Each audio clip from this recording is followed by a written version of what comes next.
1 লাখটো আমি চেছ কৰি দিব খুজিছোঁ যিমান পাৰোঁ সোনকালে। আজি এটা নিযুক্তি আছে, 15 আগষ্টৰ আগতে আৰু এটা নিযুক্তি আছে। 1 লাখ সংখ্যাটো আমি অক্টোবৰ মানত পাই যাম, অক্টোবৰ নৱেম্বৰ মানত। আৰু তাৰ পিছত 10 মে'ৰ ভিতৰত আমি আৰু 50,000 নিযুক্তি দিম। তাৰ প্ৰক্ৰিয়া আৰম্ভ হ'ল। ছেপ্টেম্বৰ অক্টোবৰত পৰীক্ষা আছে, পুলিচৰো 1 অক্টোবৰৰ পৰা আছে।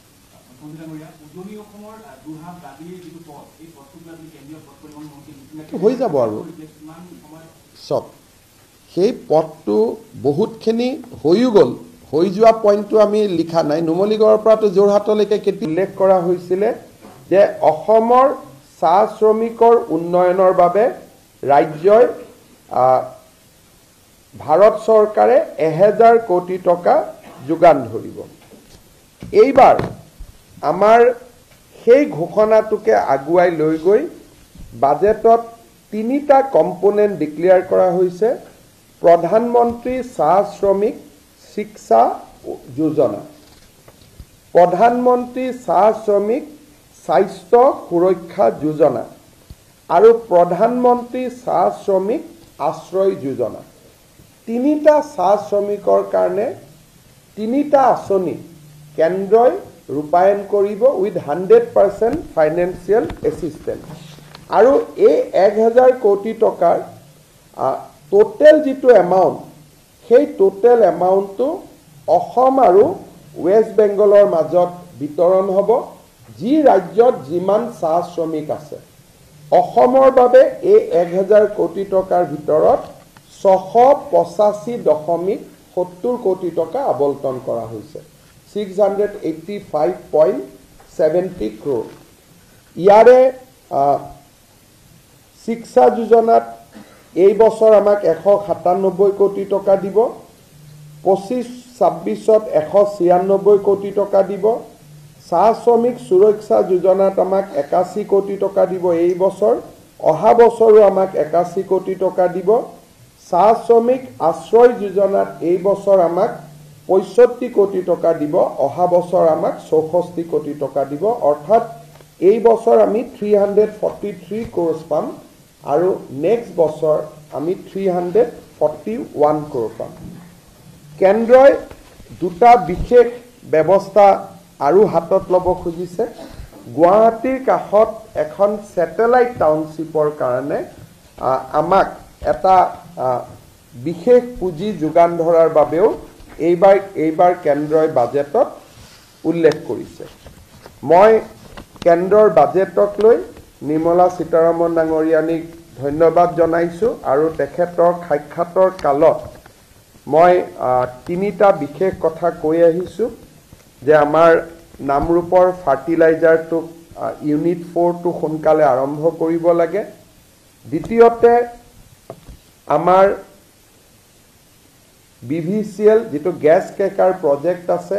তাৰ ভাইবিলিটি বাঢ়িবৰ কাৰণে তাক এক্সপানশ্যন কৰিব লাগে। আৰু তৃতীয়তে অসমত ছেমি কণ্ডাক্টৰ ইণ্ডাষ্ট্ৰীৰ পিছত আমি যাতে ডিফেন্স মেনুফেকচাৰিং ইণ্ডাষ্ট্ৰী এটা হাব হ'ব পাৰোঁ। তামিলনাডু আৰু উত্তৰ প্ৰদেশত ডিফেন্স কৰিডৰ ভাৰত চৰকাৰে স্থাপন কৰিছে।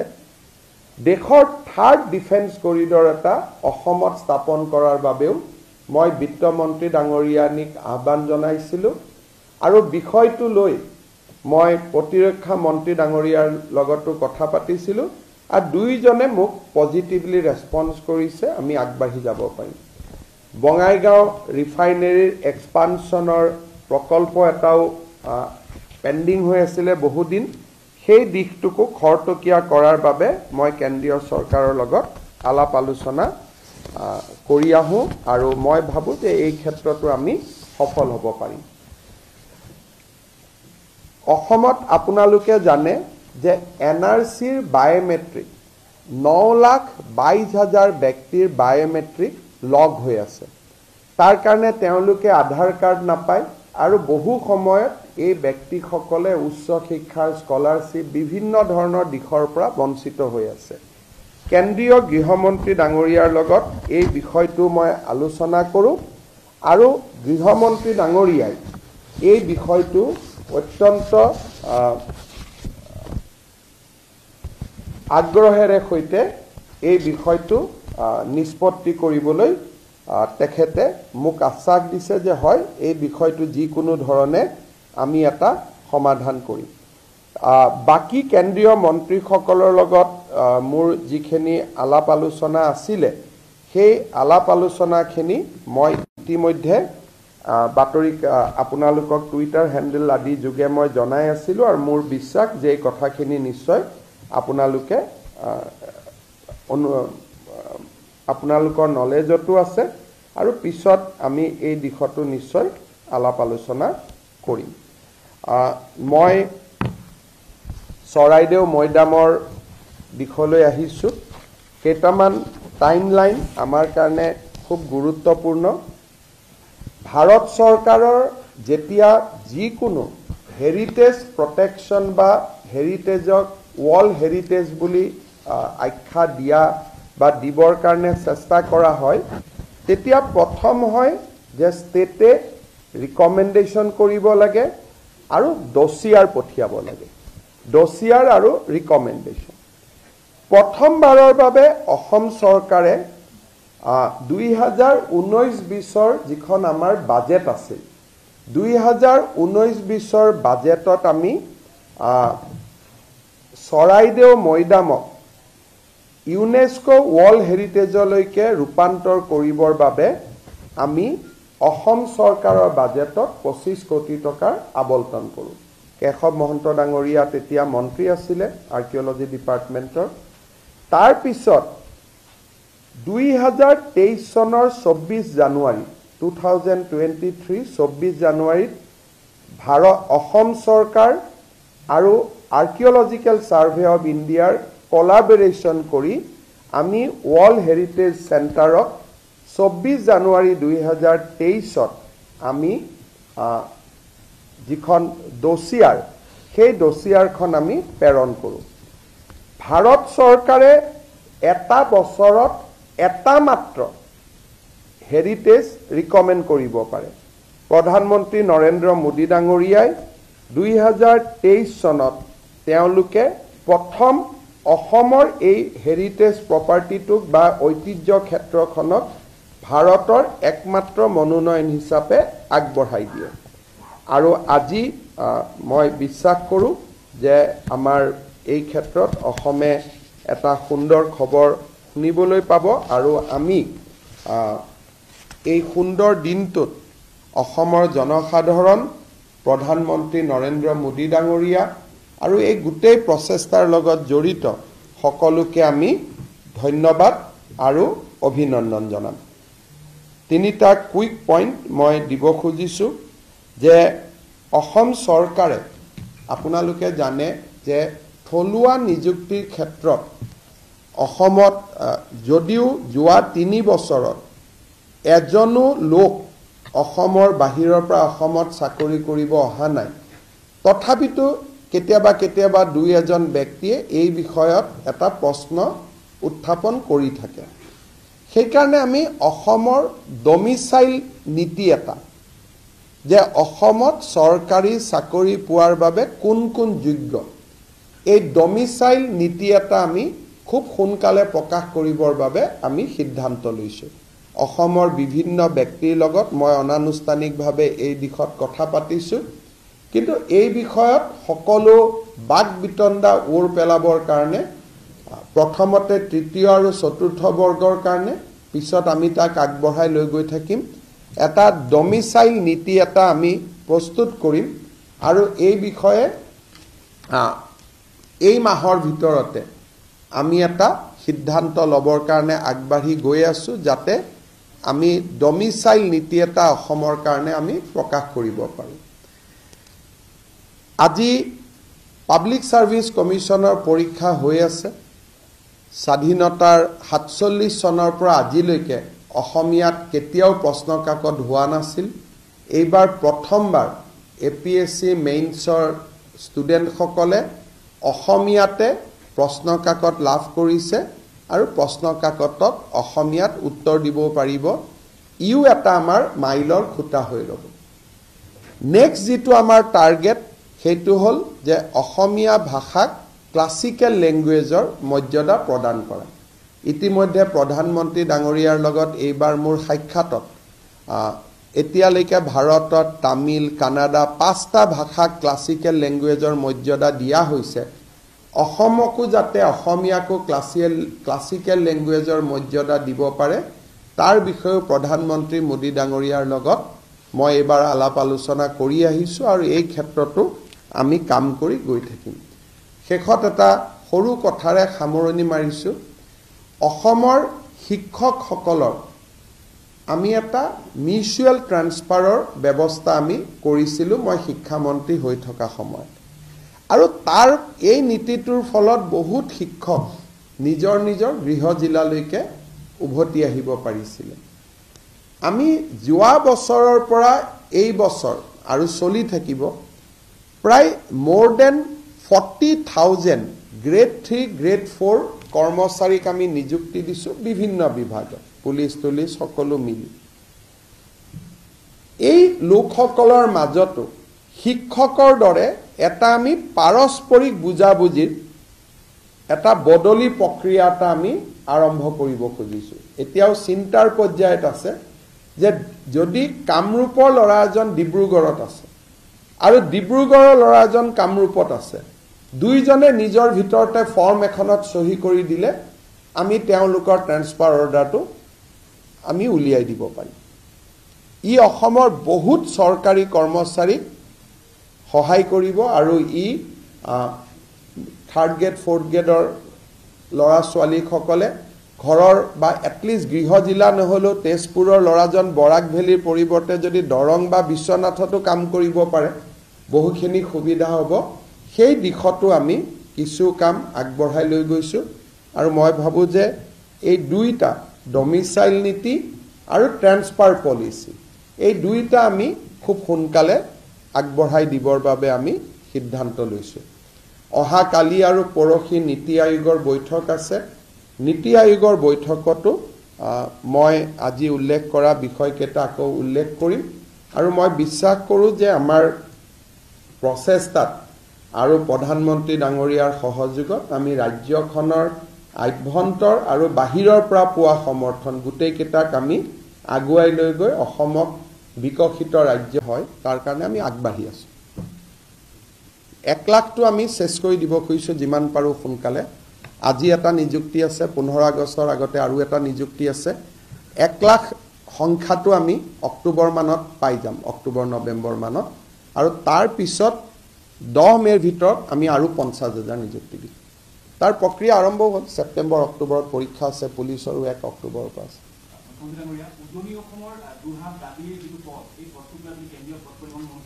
হৈ যাব আৰু সব সেই পথটো বহুতখিনি হৈও গ'ল হৈ যোৱা পইণ্টটো আমি লিখা নাই নুমলীগড়ৰ পৰা তো যোৰহাটলৈকে কেতিয়াবাই হৈ গ'ল গুৱাহাটীৰ পৰা নগাঁওটো কেতিয়াবাই হৈ গ'ল গতিকে পথটোক লৈ আমি সদায় ক্ৰিটিসাইজ কৰি থাকো কিন্তু আমি সাকসেসটো কেতিয়াও কোৱা নাই যে আমাৰ গুৱাহাটীৰ পৰা আপ টু নগাঁও হৈ গ'ল নগাঁৱৰ পৰা কলিয়াবৰ পাৰ্টটো হৈ গ'ল কলিয়াবৰৰ পৰা গৈ পেলাই কাজিৰঙাখিনি আমাৰ লগত নুমলীগড়ৰ পৰা যোৰহাট হৈ গ'ল ইমানখিনিতো হৈয়ে গ'ল নহয় এতিয়া যোৰহাটৰ পৰা মই ভাবো তিয়ক পৰ্যন্ত ডিসেম্বৰত শেষ হৈ যাব এনেকে তেওঁলোকে সমাহৰ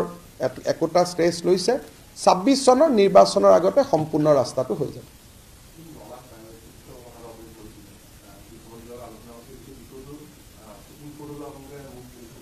সুপ্ৰিম কোৰ্ট নালাগে হোম মিনিষ্ট্ৰি লেভেলতে হৈ যাব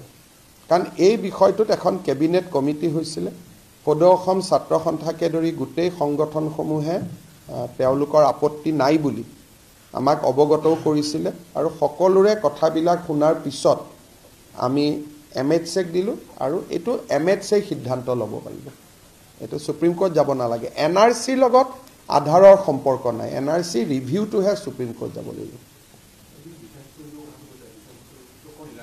ডিফেন্স কৰিডৰ মানে এনেকুৱা যে এটা বিশেষ এৰিয়া হল যে বিশ্বনাথৰ পৰা বাইহাটা চাৰিআলিৰ ভিতৰত যদি ডিফেন্স ইণ্ডাষ্ট্ৰি স্থাপন হয় এইখিনি সুবিধা লাভ কৰিব হেতুকে গোটেই ৰাজ্যখনত তেওঁলোকে কৰিব নিদিয়ে ডিফেন্স ইণ্ডাষ্ট্ৰি সীমান্তত কৰিব নিদিয়ে বিভিন্ন জাগাত কৰিব তেওঁলোকে নিদিয়ে এটা বিশেষ জাগাত এটা বিশেষ এৰিয়াতহে ডিফেন্স ইণ্ডাষ্ট্ৰি কৰিব দিয়ে সেইকাৰণে আমি যেতিয়া কম যে অসমত কৰিব দিয়ক অসমত কৰিব নিদিয়ে এটা নিৰ্দিষ্ট স্থানত কৰিব দিব যে এইটো এৰিয়াতহে তোমালোকে ডিফেন্স ইণ্ডাষ্ট্ৰি কৰিব পাৰা যাতে সকলো ফালৰ পৰা লক্ষ্য কৰি থাকিব পাৰিব যে ইয়াত যাতে দেশৰ শত্ৰুসকলে সুবিধা ল'ব পৰা নাই সেইকাৰণে তেওঁলোকে এটা ডিফেন্স কৰিডৰ ডিক্লেয়াৰ কৰে যে ইয়াৰ ভিতৰতহে ডিফেন্স ইণ্ডাষ্ট্ৰি হ'ব পাৰে লাইক এ বিগাৰ ইণ্ডাষ্ট্ৰিয়েলিষ্টে ইমানে ডাঙৰ এটা ঔদ্যোগিক ক্ষেত্ৰ এখন কিন্তু যেনেকৈ যে আমি যদি এটা ভাৰত বাংলাদেশ সীমান্ত কৰিমগঞ্জ এতিয়া কৰিমগঞ্জত ডিফেন্স ইণ্ডাষ্ট্ৰি হয়তো তেওঁলোকে কৰিব নিদিয়ে হয়তো অৰুণাচলত ডিফেন্স ইণ্ডাষ্ট্ৰি কৰিব নিদিয়ে সেইকাৰণে প্ৰথম ডিফেন্স ইণ্ডাষ্ট্ৰি কৰিবৰ কাৰণে কৰিডৰ এটা ডিক্লেয়াৰ কৰিব লাগিব তেতিয়াহে গৈ আমি প্ৰাইভেট ইণ্ডাষ্ট্ৰিক লগ কৰি ক'ব পাৰিম যে অসমত আহি বিনিয়োগ কৰক তেওঁলোকে তেতিয়ালৈকে বিনিয়োগ নকৰে যেতিয়ালৈকে কৰিডৰটো ডিক্লেয়াৰ নহয় আয়ুষ্মান কাৰ্ড প্ৰাইভেট নাৰ্ছিং হোমবিলাকত দিয়াৰ কোনো যুক্তিও নাই আমাৰ গভৰ্ণমেণ্টত ইমান সুবিধা আছে প্ৰাইভেট নাৰ্ছিং হোমবিলাকে নিজৰ ধনী ধনী পেচেণ্টবিলাক আনক আমি যিখিনি চৰকাৰে কৰিব নোৱাৰে সেইখিনি আমি প্ৰাইভেটত দিছোঁ হাৰ্ট ট্ৰান্সপ্লাণ্ট কিডনি ট্ৰান্সপ্লাণ্ট কিন্তু এতিয়া যদি এটা লেবাৰ সন্তান জন্ম সেইটো নাৰ্ছিং হোমত যোৱা মানুহকতো চৰকাৰে দিয়াৰ কোনো কথা নাই গতিকে যিখিনি ক্ৰিটিকেল ডিজিজ সেইখিনি আমি নাৰ্ছিং হোমতো দিছোঁ চৰকাৰকো দিছোঁ কিন্তু যিখিনি ৰেগুলাৰ বেমাৰ সেইখিনি আমি নাৰ্ছিং হোমক দিয়াৰতো কোনো প্ৰশ্ন উঠিব নোৱাৰে গতিকে এইটো এটা আমাৰ ভুল হৈ আছিল আমি তাক শুদ্ধ কৰি দিছোঁ ডেফিনেটলি 300টা বেমাৰ আছে যি ডাঙৰ কেটেগৰীত পৰে heart transplant kidney transplant neurological surgery burn injury এই 300টা বেমাৰ প্ৰাইভেট আৰু গভৰ্ণমেণ্ট দুইটাতে কৰিব পাৰি কিন্তু বাকী কেটেৰেক্ট এটা যদি গভৰ্ণমেণ্টত থাকোঁতে আমি প্ৰাইভেটত কওঁ যে নাৰ্ছিং হোমত যোৱা এইটোতো কোনো মিনিং নোহোৱা কথা হয় গতিকে আমি নৰ্মেল আৰু জেনেৰেল বেমাৰখিনি কেবিনেটে সিদ্ধান্ত লৈছে যে অকল চৰকাৰী হস্পিটালত হ'ব